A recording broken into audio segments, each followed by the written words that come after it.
Hello, hi everyone, स्वागत है एक बार फिर से आप सभी का। तो कल हमने भू राजस्व नीतियाँ देखी थी, लैंड रिवेन्यू सिस्टम देखा था अंग्रेज़ों का। तो उसमें हमने जो स्थायी बंदोबस्त था उसके बारे में देख लिया था। अंग्रेज़ों ने एक समरी करा देता हूँ। हमने देखा था कि अंग्रेज़ों ने अपनी स्थापना के बाद 3 तरह की जो नीति लेके आए थे, 3 तरह का रिवेन्यू सिस्टम लाए थे। एक तो था स्थायी बंदोबस्त या परमानेंट सेटलमेंट। दूसरा था रैयतवाड़ी और तीसरा था महालवाड़ी। तो अंग्रेज ये 3 प्रकार के सिस्टम लेके आए थे। तो इसमें हमने देखा था कि 19% भाग था रैयतवाड़ी का, सबसे ज़्यादा भाग भूभाग 51% और मालवाड़ी का 30%। जो ब्रिटिश भूभाग में ये व्यवस्था फैली हुई थी। स्थायी बंदोबस्त के बारे में हमने कल पढ़ा था कि 1793 में कॉर्नवालिस द्वारा इसको स्थायी कर दिया गया। 1790 में ये लाई गई थी और इसको स्थायी करने के क्या कारण थे ये सब कुछ आप लास्ट की वीडियो में देख लीजिएगा।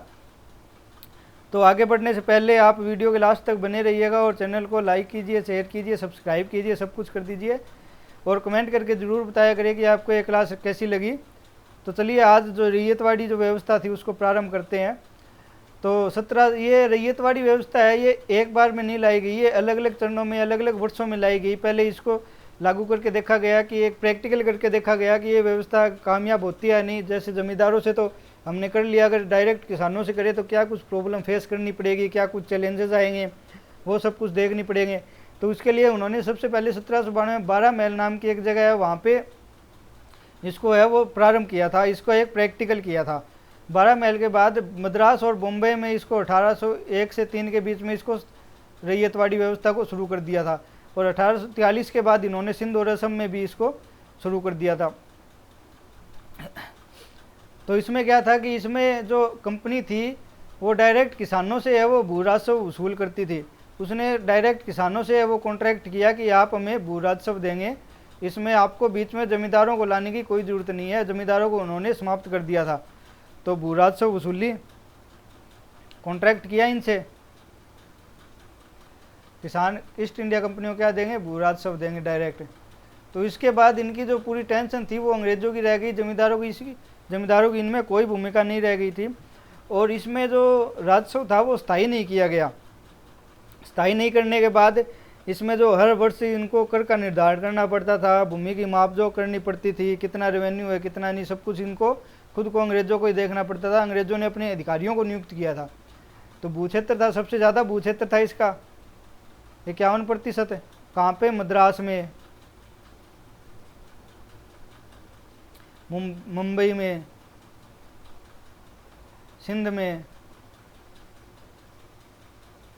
और असम के क्षेत्र में। और यहाँ पे रैयतवाड़ी व्यवस्था लाने का मेन जो रीज़न था वो ये था कि एक पहाड़ी इलाका है। तो यहाँ पे जो लैंड थी, जो किसानों के पास भूमि थी, वो छोटे छोटे टुकड़ों में थी। उसमें बंगाल बिहार में तो क्या था, पूरा लैंड था वो एक समतल मैदान है, तो उसमें पूरा खुला लैंड था, एक विस्तृत भूभाग था। लेकिन पहाड़ी इलाकों में ऐसा नहीं होता। पहाड़ी इलाकों में जो किसानों के पास वो जो भूमि थी वो छोटे छोटे हिस्सों में थी, छोटे छोटे टुकड़ों में थी। तो और दूसरा ये कि वहाँ पे ज़मींदारों का इतना प्रभुत्व नहीं था जितना कि बंगाल और बिहार में था। तो इसलिए अंग्रेज़ों ने सोचा कि किसानों से डायरेक्ट किसानों से अगर हम सेटलमेंट करेंगे, अगर हम कॉन्ट्रैक्ट करेंगे तो ये हमारे लिए ज़्यादा बेटर रहेगा। और दूसरी बात यह है कि इसमें जो स्थायी बंदोबस्त किया था उसकी कमियां भी, उसके दोष भी सामने आ गए थे। एक निश्चित आय उसमें होती थी, अगर कभी भी फसल ज़्यादा हो गई, आमदनी ज़्यादा होगी तो भी कर का एक निश्चित भाग ही अंग्रेज़ों को मिलता था। ज़्यादा आमदनी थी वो ज़मींदार अपने पास रख लेते थे और इससे भ्रष्टाचार में उन्होंने सोचा कि बढ़ावा नहीं मिला, लेकिन उल्टा हो गया, भ्रष्टाचार को ज़्यादा बढ़ावा मिला। तो इसमें भूमि पर किसानों का अधिकार था, ज़मींदार की कोई भूमिका ही नहीं थी। ज़मींदारों को बीच में से हटा दिया तो डायरेक्ट किसानों का अधिकार हो गया। ज़मीन अपनी किसान है वो बेच सकते थे, खरीद सकते थे और गिरवी रख सकते थे। अगर किसान कर नहीं देते थे तो अंग्रेज़ों को ये अधिकार था कि वो किसान को उनकी भूमि से निकाल सके। दूसरा, भू राजस्व की दरें नियत नहीं थी। स्थायी बंदोबस्त में जो परमानेंट सेटलमेंट था उसमें तो क्या था कि एक नियत दर कर दी गई थी 1790 में कि इससे ज़्यादा हम भू राजस्व नहीं लेंगे, और उसका 10/11 हिस्सा जो था वो कंपनी को दे देना पड़ता था और 1/11 भाग जमींदार स्वयं अपने पास रखता था उस नियत भू राजस्व का। इसमें क्या था कि पूरा जो रिवेन्यू है वो अंग्रेज ही अपने पास लेंगे और इसमें कोई फिक्स टैक्स नहीं लगाया गया है, फिक्स दरें नहीं की गई कि आप इतनी दरी देंगे, इसमें फसल के अकॉर्डिंग जो है वो चेंज होती रहती थी दरें। सरकार द्वारा भूमि का माप एवं सर्वेक्षण किया गया, तो इसमें जमींदार थे नहीं, तो स्वयं सरकार को ही करना पड़ा। सरकार ने अंग्रेजी अधिकारियों को इस काम के लिए लगाया कि आप भूमि की माप कीजिए और पता लगाइए कि कौन सी ज़मीन में कितनी फसल हो सकती है, कितनी नहीं। उसके हिसाब से जो कर था वो वसूला गया।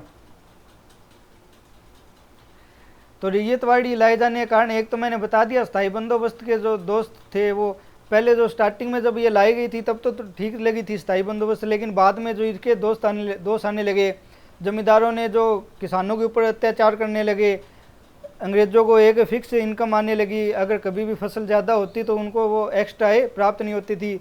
जमींदार विलासिता पूर्वक जीवन जीने लगे, जो भी एक्स्ट्रा इनकम होती थी वो अपने पास रख लेते थे। इस प्रकार कई तरह के दोस्त उसमें आने लगे। दूसरा भौगोलिक क्षेत्र भी था। मैंने बताया कि जो रैयतवाड़ी जो मद्रास मुंबई वाला क्षेत्र था, इस इलाके में पहाड़ी इलाका ज़्यादा है, समतल भूमि कम है, तो यहाँ पे छोटे छोटे भूभाग हैं। और जो बंगाल बिहार वाला इलाका है वो एक समृद्ध इलाका था, जो नदियों का क्षेत्र था, और उसमें क्या था कि जो भूमि के जो क्षेत्र थे, जो खेत थे वो बड़े बड़े थे। तीसरा, इसमें जमींदारों की समाप्ति कर दी गई, तो बीच में जो जमींदारों को एक हिस्सा देना पड़ता था अंग्रेज़ों को, वो हिस्सा भी समाप्त हो गया, और वो हिस्सा भी किसको मिलने लगा, अंग्रेज़ों को ही मिलने लगा, तो आय एक्स्ट्रा होने लगी इसमें। अब देखते हैं मालवाड़ी व्यवस्था। तो मालवाड़ी किसके टाइम में लाई गई, लॉर्ड हेस्टिंग्स के टाइम में लाई गई थी। भूमि क्षेत्र 30% भूमि का क्षेत्र था। कहाँ पे था, पंजाब में, यूपी में, और थोड़ा बहुत जो था वो एमपी में भी था, कुछ भाग एमपी का भी कुछ भाग था। तो यहाँ पे माल किसको बोलते हैं, गांव को माल बोला जाता है, गांव को ही माहौल बोलते हैं। तो गांव के साथ इसमें कॉन्ट्रैक्ट किया जाता था। जो गांव का मुखिया होता था, जैसे आज के टाइम में गांव में सरपंच होते हैं, मुखिया होते हैं, उसी प्रकार उस समय भी गांव का एक मुखिया होता था, या गांव में जो सबसे बड़ा जमींदार होता था, उससे क्या किया जाता, कॉन्ट्रैक्ट किया जाता था। पूरी भूमि उसी की मान ली जाती थी, पूरे गाँव में जितनी भी भूमि है वो उसकी मान ली जाती थी। और फिर जो मुखिया था वो गांव के किसानों को उसकी उसमें भूमि में वितरण देता था, भूमि में एक भाग देता था, और सब लोग मिलकर है, जो जितने भी किसान हैं, जितनी एक गांव के अंडर जितनी भी ज़मीन आती है, उसमें सब लोग मिलकर जो रेवेन्यू इकट्ठा करते हैं और उसके बाद अंग्रेज़ों को देते थे। इसमें एक प्लस पॉइंट ये हो गया था, अगर कभी किसी किसान के पास जैसे शादी ब्याह आ गया, शादी आ गई, या फिर कोई और छोटी मोटी पार्टी आ गई, तो उसके पास अगर कर देने के लिए पैसा नहीं होता था, तो एक बार उसका काम चल जाएगा कि आप अगली बार नेक्स्ट टाइम ज़्यादा दे देना। तो ये इसका एक फ़ायदा था। लेकिन इसमें भी कुछ कमियां होगी। उसमें भी क्या कमियां होगी कि ज़मींदार जो थे उनको ये किसान को कभी भी निकाल सकते थे, जो मुखिया थे, पूरा सिस्टम इन्हीं के ऊपर था। और जो गांव की ज़मीन थे वो किसानों की ना होकर इनकी मुखियाओं की थी, और किसान सिर्फ एक मजदूर बनकर रह गए थे। तो इसके भी कुछ पॉजिटिव और नेगेटिव जो इम्पैक्ट आए थे वो कुछ इस प्रकार के थे। तो धन्यवाद। ये थे हमारे तीनों बंदोबस्त जो अंग्रेज़ों के टाइम में लाए गए, 3 सेटलमेंट, स्थायी बंदोबस्त, रैयतवाड़ी और माहलवाड़ी। तो ये वीडियो आपको कैसी लगी कमेंट करके ज़रूर बताना। तो धन्यवाद। वीडियो को लाइक करें, वीडियो को शेयर करें और चैनल को सब्सक्राइब करें, दोस्तों के साथ फैला दें इस वीडियो को। बाय।